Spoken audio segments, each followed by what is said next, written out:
Assalamu alaikum and Eid Mubarak. You might be thinking, what's this Tushar? Talk about time management even on Eid day. But guys, I'm sorry. Our deen is such that, subhanAllah, even on our days of celebration, we have things to do. Okay? If you don't believe me, check this out. Okay? Number one, I'll make it really brief. Your fitrana, zakatul fitr, sadaqatul fitr. Many of the best places to do it. If you've not done it, I was a bit late this Eid, and I've missed some of the best places. I normally recommend go to National Zakat Foundation in the UK, right, or Ummah Welfare Trust, for example, and they've stopped processing donations. So check out, if you want to do it online, check out now. Make sure you pay for yourself, for all the adult members in your family. If not, you can, make sure you have it ready to pay at least, before the Eid Salah, inshallah, right? That's number one. Number two, you've got to plan what's happening tomorrow, right? You've got to plan where you're going to do your Eid Salah, getting Eid breakfast ready. You've got to plan the clothes you're going to wear, the ironing. You've got to plan all the trips you're going to see. If you just leave it to the day, it's going to be chaos, right? So do some minimum planning. Do something, what I recommend, something called reverse scheduling. So go back to, like, when your appointments are. Let's say, for example, you've got all these appointments to do right up until Maghrib, right? Give yourself 30-minute buffer and then go backwards, right?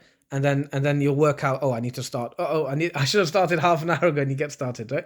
So anyway, do plan all those important events coming up tomorrow, even if it's a short discussion with your spouse, with your family members. Get it written down on paper, write down a reverse schedule, and you're good to go. 3, tonight is Laylatul Jaza, right? So there's a weak hadith where the Prophet ﷺ said, to the nearest meaning, that he who worships on the night of the two Eids, the heart will be alive when other hearts die.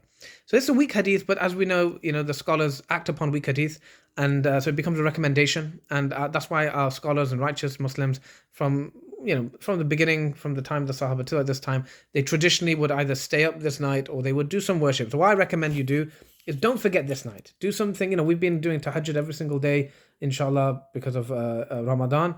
So do something special, even if it's some extra dua, extra tasbih, extra rakats. Do something extra in honor of this night. Don't forget this night, okay? That's 3. Number 4, tomorrow when you wake up, right? Basically, don't forget the Eid Salah. That's part of time management. We have to plan for it. We have to go there. We know what it's like, the parking. We have to get there early, okay? And number 5, what I'm going to say is have fun. Don't forget to have fun. Because, listen, if you want to be miserable and just have a boring Eid, that's you. But at least do it for your spouse, do it for your kids. Make it fun, right? And so when I say make it fun, think about how you did Eid last time. How can you make it better tomorrow, right? Maybe it could be, like, for example, go to the Eid in the park, right? In Leicester, we have Eid in the park, and Victoria Park, and Spinney Hill Park. So that's one way to make it really fun. All right, do something different, right? Take your kids out somewhere. Make it more fun for everyone. Make it sure it's more memorable this year than last year, inshallah. Okay, make it fun. And then finally, one thing not to do, I'm taking this from Mufti Menk, and he advised that, look, the whole of Ramadan being intense in worship. Now, this is a day of celebration, but just be careful. Observe the limits. What you don't want to do on this day, the shaitan who are locked up are now roaming free.